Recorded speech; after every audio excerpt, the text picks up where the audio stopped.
کیونکہ جب وہ پیدا ہو گیا ہے، صحیح. کیونکہ جب سے انہوں نے ابھی وہ بادشاہ نہیں تھے، جاتی جولیت کو مارا، اور پھر اس کے بعد جب وہ ساؤل بادشاہ کے ساتھ رہے، کس طرح سے ساؤل بادشاہ کے ساتھ پیش آئے، یا ساؤل بادشاہ نے ان کے ساتھ جو رویہ رکھا، اس کے باوجود جو ہے ایک وسیع اور عریض دل کا مظاہرہ وہ کرتے رہے. درست. بادشاہ بننے کے بعد بھی وہ ان کی عزت کرتے رہے. تو پھر یہ سلسلہ ان کا وہ کیا ہے، ٹرانسفر ہوتا ہے اپنے بیٹے کی طرف. جب سلیمان ہو گیا ہے اور پتہ چل گیا کہ سلیمان کو انہوں نے بادشاہ بنانا ہے، تو اب بادشاہ کی قربت میں یہ رہے گا. باقی تمام بیٹوں کی نسبت اب یہ بادشاہ کی قربت میں رہتا ہے سلیمان. تو انہوں نے بھی اس کو یہی جملہ سکھایا ہے کہ جب تو لوگوں کے سامنے آئے جائے تو خدا کی مرضی پوری کرنا. تو دوسرا تواریخ ہے، تو اس سے جو ہے وہ اس کے پہلے باب میں یہ بات مجھے نظر آئی، تو بڑی خوبصورت بات ہے. وہاں پہ سلیمان بادشاہ یہ کہتا ہے خدا سے ریکویسٹ کر رہا ہے، خدا اس سے بات چیت کر رہا ہے اور پوچھ رہا ہے، کیونکہ وہ نبی بھی ہیں. تو سلیمان نے خدا سے کہا 8ویں آیت میں کہ تو نے میرے باپ داؤد پر بڑی مہربانی کی اور مجھے اس کی جگہ بادشاہ بنایا. اب اے خداوند، جو وعدہ تو نے میرے باپ داؤد سے کیا وہ برقرار رہے، کیونکہ تو نے مجھے ایک ایسی قوم کا بادشاہ بنایا ہے جو کثرت میں زمین کی خاک کے ذروں کی مانند ہے. سو مجھے حکمت و معرفت عنایت کر، تاکہ میں ان لوگوں کے آگے اندر باہر آیا جایا کروں. آمین. کیونکہ تیری اس بڑی قوم کا انصاف کون کر سکتا ہے؟ تو خدا نے سلیمان سے کہا چونکہ تیرے دل میں یہ بات تھی، اور تو نے نہ دولت، نہ مال، نہ عزت، نہ اپنے دشمنوں کی موت مانگی، اور نہ عمر کی درازی طلب کی، بلکہ اپنے لیے حکمت و معرفت کی درخواست کی، تاکہ میرے لوگوں کا جن پر میں نے تجھے بادشاہ بنایا انصاف کرے. سو حکمت و معرفت تجھے عنایت ہوئی،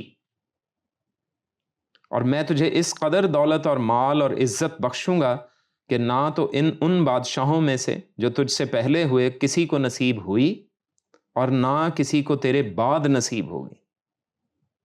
تو یہ دیکھیں، اس نے بھی خدا سے مانگا ہے کہ میں اندر باہر درست طور پر آیا جایا کروں، میرا کریکٹر درست رہے، لوگ جو ہیں وہ میرے چال چلن سے غلط کوئی نظریہ اڈاپٹ نہ کر لیں، قبول نہ کر لیں، اور نہ ہی کسی کو کوئی میرے کام سے یا بات چیت سے ٹھوکر لگے.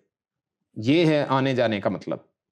تو اس کی وجہ سے ان کی حکمت جو ہے وہ پھر پھیلنا شروع ہوتی ہے، اور جب بادشاہ کی سیٹ پر آ گئے تو پھر لکھا ہے کہ دور دور تک ان کی حکمت پھیلنا شروع ہو گئی. کہاں سے آ رہے ہیں لوگ؟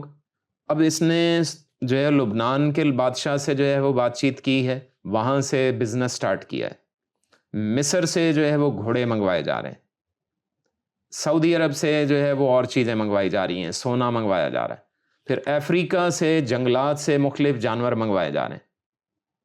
ان سب چیزوں میں کیا ہے، حکمت کے بغیر یہ کام نہیں ہوتے. درست. ٹھیک ہے. وزڈم سٹارٹڈ ورکنگ، وہ اپنا خوبصورت رنگ دکھانے لگی. تو پھر حکمت کی کتاب وہ لکھتا ہے جسے ہم امثال کہتے ہیں، پرووربس کہتے ہیں، جی ہاں. جو پوری دنیا کی تمام ضرب المثال کی جو ہے وہ ماں ہے. درست. تو اس کی وجہ سے پھر کیا ہے، وہ بک جو ہے وہ بنتی ہے، اور خدا کی حکمت وہاں پر ظاہر کرتا ہے وہ. اور سلیمان اپنی کتاب کے 9ویں باب کی 10ویں آیت میں لکھتا ہے خداوند کا خوف حکمت کا شروع ہے. آمین. یا خدا کا خوف حکمت کا شروع ہے. تو یہ چیز اس کتاب کی مرکزی آیت ہے. اب اس میں جو سائنسی پہلو ہے وہ یہ ہے کہ جو حکمت سٹارٹ کرنے والا ہے وہ انسان نہیں ہے. صحیح. حکمت یونانی زبان میں ہم پہلے بات کر چکے ہیں، فلسفی ہے. صوفیہ سے فلو یعنی محبت ہے حکمت سے. تو اس چیز میں وہ یہ کہتا ہے کہ اس کا بانی کون ہے؟ خدا ہے. خدا سے چیزیں جنریٹ ہو رہی ہیں. درست. خدا انیشیٹ کر رہا ہے چیزوں کو، ابتدائیہ خدا کی طرف سے. انسان کی طرف سے ان چیزوں کا آغاز نہیں ہے. یعنی نظریہ ارتقاء کی بنیاد ہی انہوں نے ختم کر دی. درست. اس جملے میں، ان الفاظ میں کیا ہے، یہ نظریہ ارتقاء ممکن ہی نہیں ہے کہ خدا جو ہے وہ حکمت کا بانی ہے، اور اگر ہمارے دلوں میں اس کا خوف ہے تو پھر وہ حکمت ہمارے دلوں میں بھی آئے گی. خداوند کا خوف، خدا کا خوف حکمت کا شروع ہے. مطلب ہم لوگ جب تک خدا کا خوف دل میں نہیں رکھتے ہمارے دل میں حکمت ہی نہیں ہے. بالکل صحیح. ان کے کہنے کا مطلب یہ ہے. پھر جو ہے وہ اس بات کو سقراط بعد میں لکھتا ہے مین از اے سوشل اینیمل. جی ہاں. ٹھیک ہے کہ انسان ایک طبعی جانور ہے یا معاشرتی جانور ہے. تو اس صورت کو وہ کہاں سے اس نے حاصل کیا ہے؟ سلیمان کی اس بات سے حاصل کیا ہے. کیونکہ جب ہم سقراط کو پڑھتے ہیں، ہم آگے اس کے بارے میں مزید بھی بات کریں گے، لیکن چلیں ابھی یہ اس چیز کو سمجھ لیں. وہ یہ ہے کہ اس نے بھی سلیمان کی باتوں کو ایک طرح سے کاپی کیا ہے، صرف الفاظ بدلے. صحیح. اب وہ یہ کہتا ہے کہ حکمت کے بغیر آپ کیا ہے وہ زندگی درست طور پر گزار ہی نہیں سکتے. یہ سقراط کے الفاظ ہیں. آپ کی زندگی حکمت کے بغیر کیا ہے وہ جانوروں کی مانند ہے. اس نے یہ بھی کہا اور پھر اس نے اس چیز کی سمری جو ہے وہ ایک جملے میں کر دی کہ مین از اے سوشل اینیمل. درست. ٹھیک ہے. یہ چیز جو تھی یہ سلیمان کی حکمت کا خلاصہ تھا جو اس نے اٹھا کے تو اس کو اپنے الفاظ میں بدلا ہے. تو اب سلیمان کی حکمت افریقہ میں جاتی ہے اور افریقہ میں ایک انتہائی سمجھدار اور دانا خاتون جو ہے وہ ایک علاقے پر حکمران، کافی بڑے اور وسیع علاقے پر. ایتھوپیا کی حکومت ہے وہاں جسے سبا کہا جاتا ہے. سبا کی ملکہ تک یہ باتیں اس کی پہنچتی ہیں. اور وہ ایک جوان جو ہے خاتون تھی، نوجوان لڑکی تھی، لیکن بہت دانا لڑکی مانی جاتی تھی. اس کا نام تو جو ہے وہ تاریخ میں اتنا واضح نہیں ہے، تو اس وجہ سے ہم اس کا نام ابھی نہیں جانتے کہ وہ کیا نام تھا. شاید کسی کو معلوم ہو تو یہ بہت اچھی بات ہوگی کہ اگر ہمیں وہ مل جائے. تو وہ کیا ہے، وہ اپنے جاہ و جلال کے ساتھ اپنی ساری دولت میں سے جو ہے وہ تحائف لے کر وہ سلیمان کے پاس آتی. اور جب آتی ہے تو بہت سی باتیں اس کے سامنے کرنے کے لیے سوالات وہ لے کر آتی، اور سلیمان کی حکمت دیکھنے کے لیے وہ آتی کہ اس میں جو حکمت ہے وہ کس کس طرح سے ہے، اور اس سے سوالات پوچھتی ہے. تو ہم یہ جانتے ہیں کہ دوسری تواریخ میں بڑی وضاحت سے سلیمان کی حکمت کی اس چیز کی وضاحت ہے کہ سلیمان نے اس کے ہر سوال کا جواب دیا اور بڑی دانائی سے جواب دیا، اور اس میں وہ بے شمار تحفے تحائف لے کر آئی تھی. لیکن جو کچھ اس نے سن رکھا تھا سلیمان کی حکمت کے بارے میں، جب اس کا محل اور خدا کا محل جسے ہیکل کہا جاتا ہے، ہیکل لفظ جو ہے وہ عبرانی زبان کا لفظ ہے جسے ہیخال بھی کہا جاتا ہے، تو اس کے معنی ہے بادشاہ کا محل. تو خدا کا محل اور بادشاہ جو سلیمان ہے اس کا محل، وہ دونوں کی جو بناوٹ تھی اس کو دیکھ کر حیران رہ جاتی. کیونکہ خدا کا محل یعنی ہیکل جو تھی، ہیکل سلیمانی جسے کہا جاتا ہے، وہ پوری دنیا میں سب سے خوبصورت عمارت گنی گئی. پوری دنیا میں سب سے خوبصورت عمارت وہی تھی اور قدیم زمانے کے عجائبات میں سے ایک تھی. لوگ دور دور سے اسے دیکھنے کے لیے آتے تھے. ہم اعمال کی کتاب میں بھی اور انجیل میں بھی پڑھتے ہیں کہ سلیمان کا حسین دروازہ وہ ہیکل میں ایک سائڈ پہ تھا جو مشرق کی سمت میں تھا، جس کا رخ مشرق کی طرف تھا. جی ہاں. تو وہ کیا تھا، وہ سارے کا سارا جو دروازہ تھا وہ سمجھ لیجئے کہ اس کے اوپر ایک جیسے گول توا ہے، تو وہ بہت بڑا گیٹ تھا، اس کے اوپر جو ہے وہ توا نما جو ہے وہ پلیٹ لگی ہوئی تھی جو خالص سونے کی تھی. صحیح.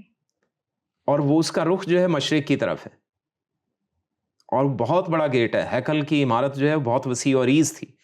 تو آپ سوچئے کہ 20-30 فٹ اونچا یا 20 فٹ بھی لگا لیجئے، ایک اونچا اور وسیع و عریض جو ہے وہ ایک بڑا سا توا ہو اور وہ سونے کا چمکدار توا ہو اور وہ بالکل جو ہے وہ شفاف ہے. اس کا رخ سورج کی طرف کر دیجئے تو کیا اس کی ریفلیکشن قریب ہی وہیں رک جائے گی؟ بہت زیادہ بڑھ جائے گی. اور اس کے جو وہ روشنی منعکس کرے گا وہ کئی میل دور تک جاتی تھی. درست. تو اس وجہ سے وہ دروازہ جو تھا وہ سمجھ لیجئے سورج کو منعکس کرتا تھا اور اس کی روشنی میں آتے تھے. اور ہیکل میں آنے والے جو یہودی لوگ تھے، بنی اسرائیل قوم کے لوگ تھے، وہ یہ گاتے ہوئے آتے تھے کہ آؤ ہم خداوند کی روشنی میں چلیں. پریز دی لارڈ. تو یہ والا گیت جو ہے وہاں پر لازمی گایا جاتا تھا جب وہ ہیکل میں آتے تھے، آؤ ہم خداوند کی روشنی میں چلیں، ان کا رخ وہ اس دروازے کی طرف ہوتا تھا کیونکہ وہ مشرقی دروازہ تھا، اور اس کا رخ جو تھا وہ سورج کی طرف تھا، اس سے روشنی منعکس ہو رہی. تو وہ یہ کہتے تھے کہ یہ تو خدا کی روشنی کا ایک چھوٹا سا نمونہ ہے، معمولی سا نمونہ ہے. تو زبردست. دیکھیے کہ اس کی روشنی کی وجہ سے جو ہے وہ کتنی خوبصورتی ہے. تو جب ہم خدا کے چہرے کی روشنی کے سامنے جائیں گے تو اس وقت کیا صورتحال ہوگی. بہت خوب.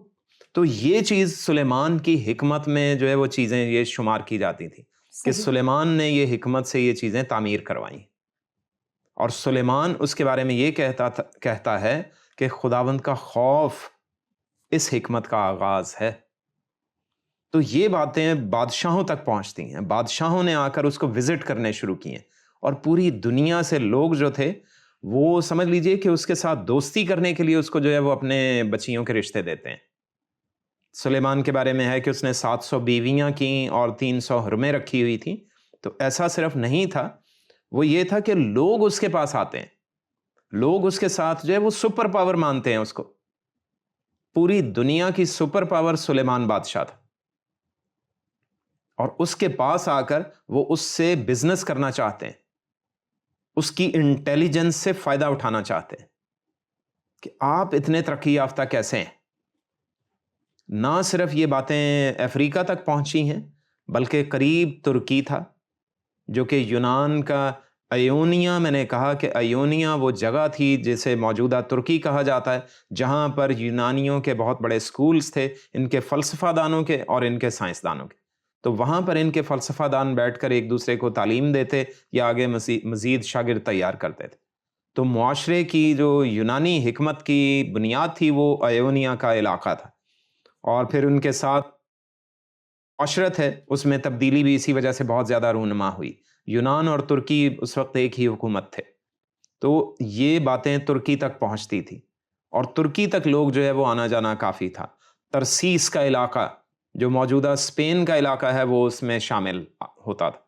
اس دور میں لکھا ہے، ہم تواریخ کی کتاب اگر پڑھیں تو وہاں پر یہ لکھا ہے کہ سلیمان کے زمانے میں سونا جو تھا وہ بہت ارزاں ہو گیا تھا، اور چاندی اتنی بے وقت ہو گئی تھی کہ لوگ جو تھے وہ گھروں میں پتھروں کی طرح چاندی ان کے پڑی رہتی تھی.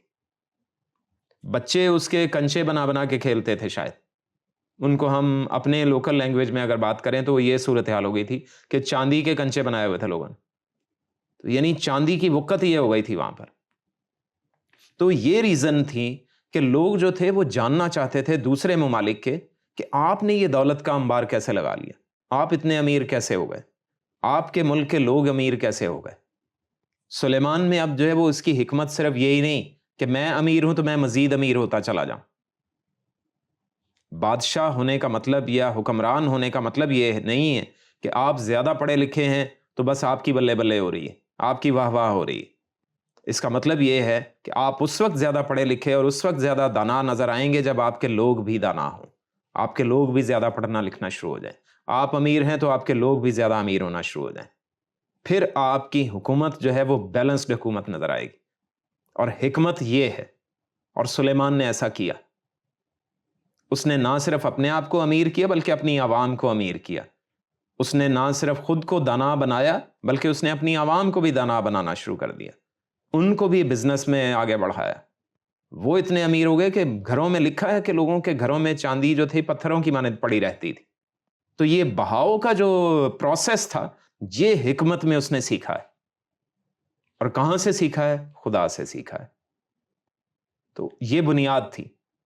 اب یہی چیز جب ترکی میں پہنچی ہے، یورپ میں پہنچی ہے، تو یونانیوں نے اس کو تیزی سے اڈاپٹ کرنا شروع کیا ہے. انہوں نے کہا کہ ہم لوگ طاقتور تو بہت ہیں، کیونکہ یونانی جو تھے وہ بڑے طاقتور تھے. ان کے اپنے دیوی دیوتاؤں کی تعلیمات اور ان کی جو میتھولوجی تھی، ان کا جو بھی ان کے اپنے دیوی یا مذہبی جو مسائل تھے یا معاملات تھے اس کے مطابق وہ بڑے طاقتور بنتے تھے. تو وہ اپنے لوگوں کو طاقتور بناتے، ان کو حرب و ضرب سکھاتے اور ان کو دانائی کی طرف بھی لے کر آ رہے تھے.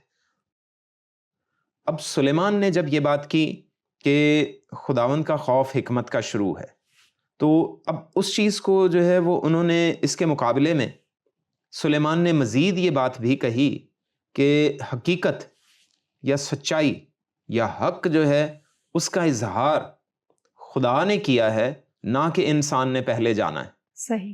ٹھیک ہے. اگر وہ حقیقت یا سچائی یا حق پہلے موجود نہ ہوتا تو انسان کیسے جان لیتا؟ بالکل درست. تو یہ سلیمان نے جو ہے وہ بات کہہ دی تھی. اس کی کتابوں میں یا اس کے جو تحریریں ہیں ان کو پڑھیں تو بات واضح ہے. اس کی یہ آیت جو تھی اس بات سے بھی واضح تھا کہ خداوند کا خوف حکمت کا شروع ہے. تو مطلب پہلے خداوند کا خوف آئے گا تو اس کے بعد حکمت آئے گی ہمارے پاس. درست. یعنی ثانوی حیثیت ابھی حکمت میں ہے.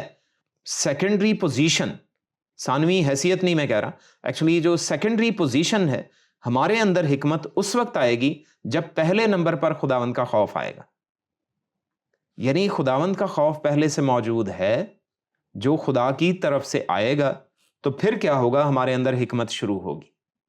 درست. یعنی ہمارے پاس حکمت کا سبب جو ہے وہ خدا کا خوف ہے. تو خدا جو ہے وہ چیزوں کو شروع کرے گا، سچائی کو وہ ظاہر کرے گا تو ہمیں حکمت سمجھ میں آئے گی، ہمیں دانائی ملے گی. اس کا مطلب یہ تھا. تو اس بات سے نظریہ ارتقاء جو تھا وہ ان کا جو ہے وہ فٹ نہیں ہوتا کسی بھی معاملے میں. جو یونانیوں کے پاس نظریہ ارتقاء تھا، جو ان کی تعلیمات میں، ان کی میتھولوجی میں موجود تھا، وہ اس بات پر جو ہے وہ فٹ نہیں ہو رہا تھا. اس لیے انہوں نے اس چیز کو جو ہے وہ سمجھنے کی بہت کوشش شروع کر دی.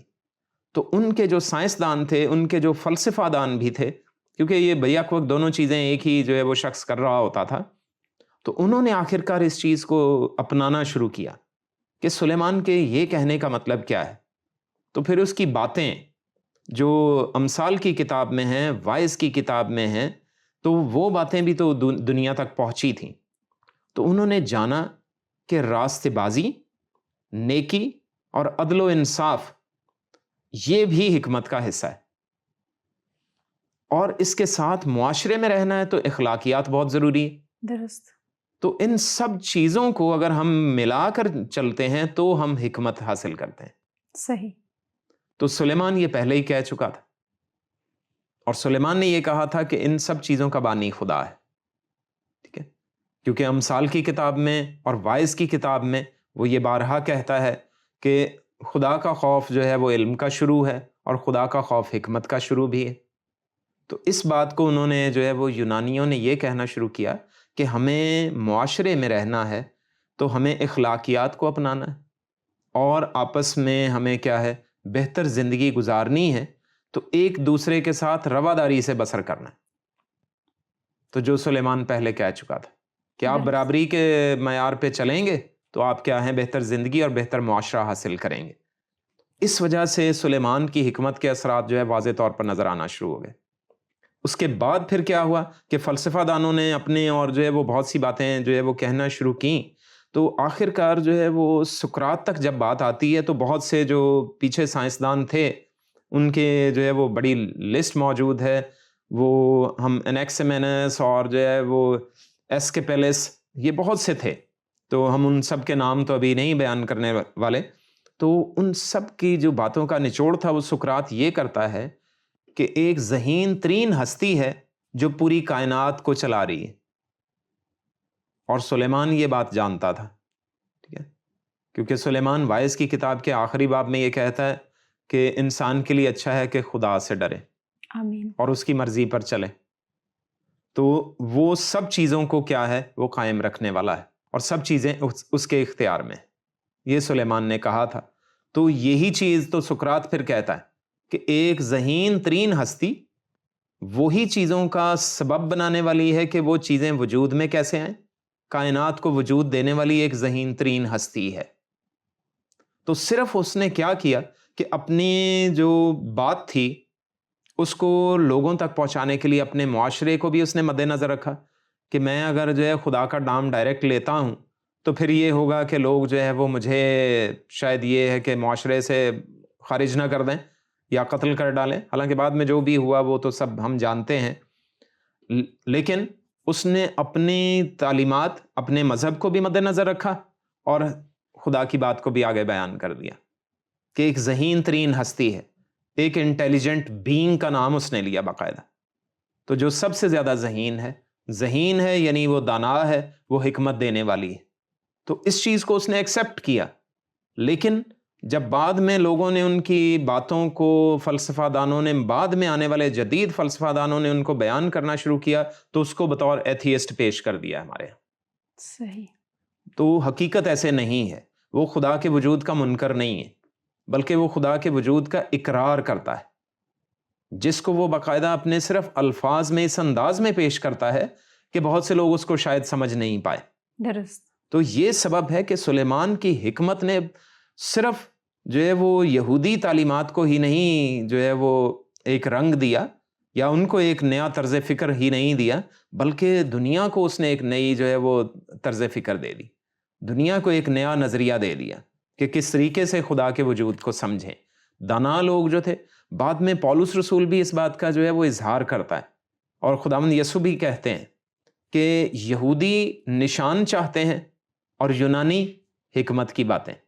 تو یہ بات جو تھی، اس کے پیچھے جو تھا وہ سارا نظریہ یہ موجود تھا کہ وہ لوگ جو ہے وہ حکمت تلاش کرتے تھے کہ کیسے سلیمان کی سی باتیں ہمیں پتہ چلیں اور پھر ہم ان سے اپنے نظریات ڈیولپ کریں، اس پر ہم اپنی تعلیمات ڈیولپ کریں. درست. تو یہ سبب تھا کہ وہ لوگ جو تھے وہ سلیمان کی تعلیمات سے مکمل طور پر متاثر ہیں، اور ان کی فلسفہ میں، ان کی حکمت میں جو، اور ان کی سائنس میں بھی سلیمان کی باتیں کہیں نہ کہیں موجود ہیں. صحیح. تو ہمیں یعنی آخر کار گھوم پھر کر پھر بائبل مقدس کی طرف آنا پڑتا ہے. آمین. کیونکہ ہمارے پاس حتمی حکمت خدا کے کلام میں ہے، بائبل مقدس میں ہے، جس میں سے انہوں نے کچھ حصہ لے کر اتنی زیادہ حکمت ڈیولپ کر لی، اتنی فلسفی ڈیولپ کر لی، اتنی سائنس ڈیولپ کر لی، تو ہم کیوں نہیں؟ بہت شکریہ پاسٹر صاحب آپ کا. Thank you. ویورز، امید ہے آج کا پروگرام آپ کو پسند آیا ہوگا، اور ہم خدا سے بھرپور دعا کرتے ہیں کہ خدا ہمیں اپنا خوف دے تاکہ ہم بہت اچھی طور سے حکمت کے وارث ہو سکیں. اپنا خیال رکھیے، اپنی آراء سے ہمیں آگاہ کیجیے. دیکھتے رہیے پروگرام ناقابل یقین.